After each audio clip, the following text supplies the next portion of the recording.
Honorable Président de l'Assemblée nationale, honorables membres du bureau, honorables députés et distingués collègues, au cours de sa séance du lundi 2 août 2021, l'auguste plénière avait décidé d'envoyer l'audition de 3 membres du gouvernement, chacun en ce qui le concerne sur les thèmes ayant trait à l'évaluation proclamée par l'ordonnance numéro 21/015 du 3 mai 2021 sur une partie du territoire de la République démocratique du Congo, telle que prorogée à ce jour, et ses mesures d'accompagnement.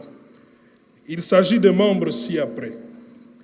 Vice-premier ministre, ministre de l'Intérieur, Sécurité, Décentralisation et Affaires coutumières. Ministre d'État, ministre de la Justice et garde de Sceaux. Et ministre de la Défense nationale et ancien combattant. Ces auditions ont été rendues possibles par la lettre référencée numéro 012/RDC/AN/CP/MNPC/CM/NGB/03/2021 du 3 août 2021 du président de l'Assemblée nationale, par laquelle il a invité les gestionnaires des secteurs concernés à se présenter devant la commission pour leur audition.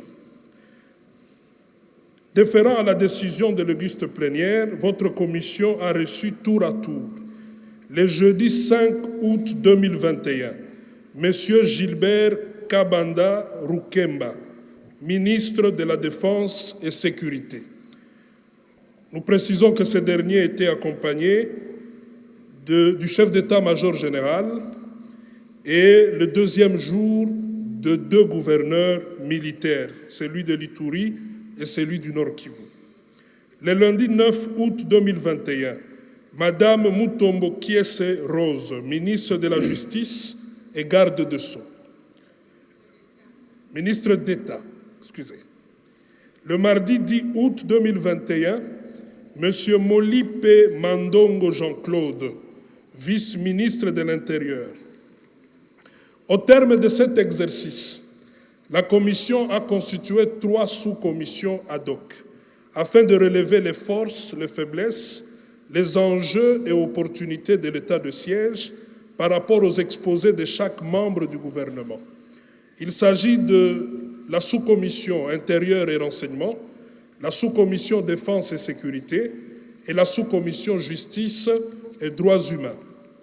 Lors de ces auditions, votre commission ayant constaté l'absence d'un montage financier et d'un chronogramme au préalable, a jugé utile de les entendre. Il s'agit du ministre d'État, ministre du Budget, et celui des Finances, afin de l'édifier sur la traçabilité de fonds alloués à l'état de siège dans les 2 provinces concernées. À ce jour, elle reste dans l'attente de la lettre d'invitation de ces 2 membres du gouvernement pour cette semaine. Dans l'entretemps, les sous-commissions ad hoc travaillent d'arrache-pied dans l'analyse de l'information en leur possession à manière à donner les avis et considérations, préparer les recommandations et les résolutions à la grande commission. Dans le temps qui va suivre, nous allons devoir nous prononcer sur la prorogation de l'état de siège.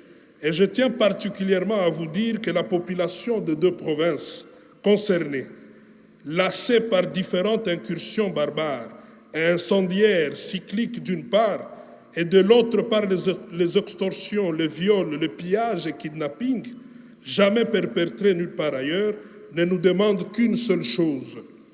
Mais alors une seule, la paix et le rétablissement d'un état de droit dans cette partie du pays. Pour en arriver là, l'état de siège en est une nécessité. Le point fort, il y en a eu certes, mais tout comme de points faibles.